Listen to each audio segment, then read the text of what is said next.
Hello students, today we are going to study about the Lee-Chatelier principle, that is factors affecting chemical equilibrium. You know that once the equilibrium is established, then if temperature is constant, then equilibrium will be undisturbed. But equilibrium can be disturbed by making some changes. And the effect of that changes are analyzed by applying Lee-Chatelier principle. Now what are factors are which can disturb chemical equilibrium? See, those factors are like we can change concentration of the reactant or product, and by this equilibrium will be getting disturbed, or by change of pressure, temperature, volume and inert gas. These are the factors are there which can disturb chemical equilibrium. That is, once the equilibrium will be disturbed, then the reaction is going in one direction, that is forward or backward direction. Now we can analyze the effect of all these factors by applying Lee-Chatelier principle. So it is a very important principle is. Now what does the principle state?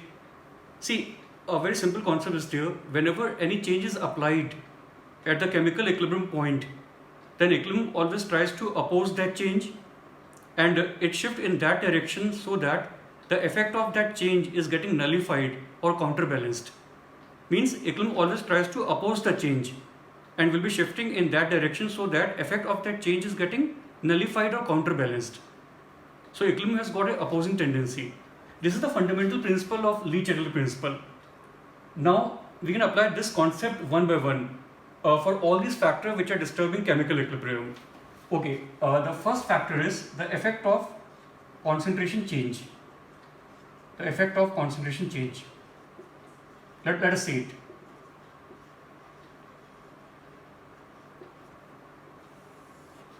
For example, if we take this equilibrium, which is PCl5 gas is given PCl3 gas and Cl2 gas, and temperature is constant and equilibrium is maintained. Now if at the equilibrium point, if we increase the concentration of reactant, that is PCl5, at constant temperature, so by increasing the concentration of PCl5, definitely equilibrium is going to be disturbed. Like any of the reactant or product, if their concentration will be increased or decreased, then equilibrium is going to be disturbed. So if we increase the concentration of PCl5, then we have just seen the principle here. What will be happening? Equilibrium will try to oppose that change, and we have increased the concentration of PCl5. So what is equilibrium will be trying to do? It will try to decrease the concentration of PCl5. And how does concentration of PCl5 will decrease? It can decrease only when the reactions start moving on the forward side. Then the concentration of PCl5 is going to be decreased. So this means that we can obtain a general conclusion that if we increase the concentration of the reactant, then equilibrium tries to oppose that, and it tries to decrease the concentration of reactant, and then reactions start going in the forward direction. So it is that for the reactant concentration increase, the effect is coming like this. Similarly, suppose if we increase the concentration of any of the product, then what is happening? Then equilibrium tries to oppose that change, and it always tries to not decrease the concentration of product. And how does the concentration of product will be decreased? This can happen only when the reactions start moving on the backward side. So you can see that equilibrium has got the opposing tendency in both the case. And what is general conclusion coming? That increase in the concentration of product will be shifting the reaction on the backward side, and increase in the concentration of reactant will be shifting the reaction in the forward side. So these two effects are coming. Likewise, if we decrease the concentration of PCl5, if we are decreasing it, then again equilibrium tries to oppose that change, and it will try to increase the concentration of PCl5, because equilibrium has got the opposing tendency. And how does the concentration of PCl5 will increase? When the reactions start moving on the backward side. Or if we decrease the concentration of Cl2 or PCl3, again equilibrium tries to oppose that change and will try to increase the concentration of these two, and this can happen only when the reactions start moving on the forward side.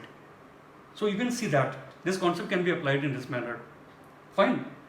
And we have seen the conclusion that by changing the concentration of reactant or product, how does equilibrium is getting disturbed?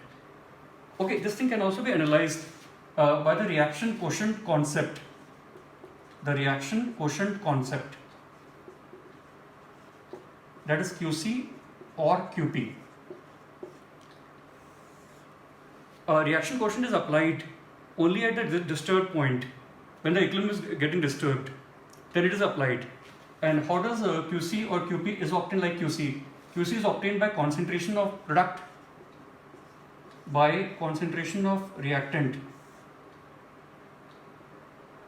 By the concentration of reactant at the disturbed point. At a disturbed point. QC or QP is given by this. Now, what we have done, suppose if we increase the concentration of PCl5, so by increasing the concentration of PCl5, this ratio is going to be decreased. So in that case, QC is going to be decreased. And now QC become less than KC. That is happening on. And we know if QC is less than KC, then what is happening? Then equilibrium will be going. Then QC has to be increased, and QC has to be increased, and QC will increase only when this numerator is getting increased and denominator is getting decreased, and this happens only when the reactions start moving on the forward side. So we can also see by this manner. Or suppose if we increase the concentration of any of the product, in that case, what is happening? In that case, we are increasing this or both of them. So in that case, QC become higher than KC. And now QC has to be decreased. And when how does QC will be decreased? You can see that when concentration of PCl5 is going to be increased, and these two concentrations are going to be decreased. And this happens only when the reactions start moving on the backward side. So by both the concepts, we can analyze the effect of concentration change with the help of Lee-Chatelier principle. We can do that, and we can apply this concept in this manner. Fine. So the first important factor is that is the effect of concentration change, and it can be done in this manner. The second factor which is disturbing the chemical equilibrium is temperature, and temperature plays a very, very important role at the chemical equilibrium point. Let us see that the effect of temperature change.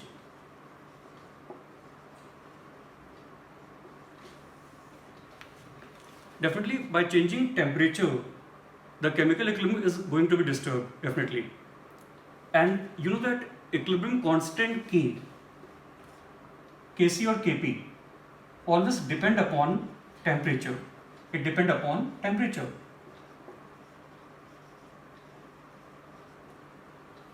Fine. So obviously, if temperature will be changed, then K is going to be changed. And if K is going to be changed, then equilibrium is going to be disturbed. And we can see that suppose if K increases, then concentration, if K increases, then in that case the reaction is going on the forward side. And if the K decreases, then the reaction is going on the backward side. If K decreases, then reaction is going on the backward side.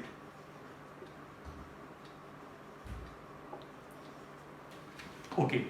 Now, there is a very, very important relation is there, which is the dependence of equilibrium constant K on temperature. And with the help of that relation, we can make a conclusion here. And that relation is called as Van 't Hoff equation. It is called as Van 't Hoff equation. Okay, what is that? See, the Van 't Hoff equation is log base 10 K2 by K1 is equal to delta H upon 2.03 R into 1 upon T1 minus 1 upon T2. The Van 't Hoff equation is this. And with the help of this equation, we can analyze the effect of temperature on chemical equilibrium. We can do that. Okay, there will be two cases.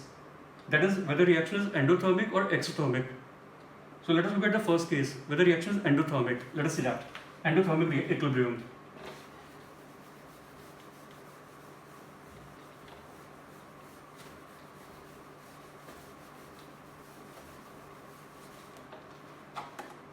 Okay, first case is that if there is an endothermic equilibrium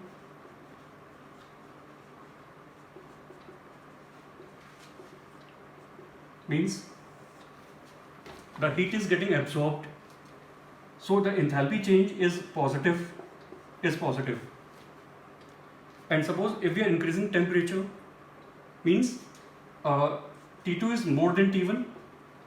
यहाँ पर हम temperature increase कर रहे हैं, सो T2 is more than T1 और reaction endothermic है, तो if T2 is more than T1 then 1 upon T2 is less than 1 upon T1.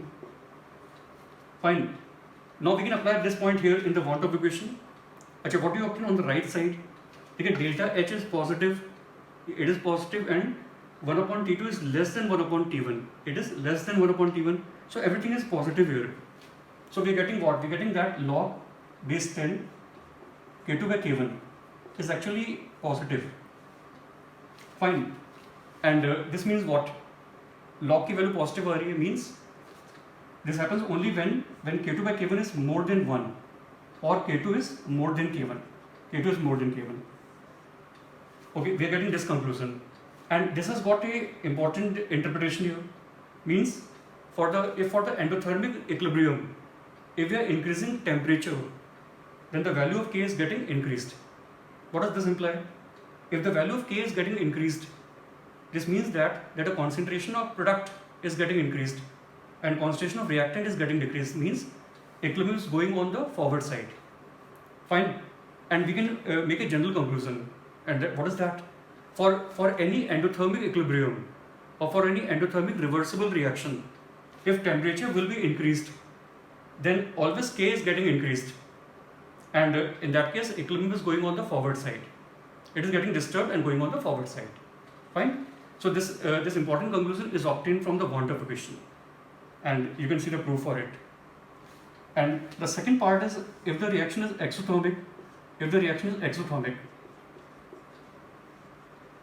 means here the heat is getting released, so delta H is actually negative. And suppose again we are increasing temperature, T2 more than T1, so 1 upon T2 is less than 1 upon T1.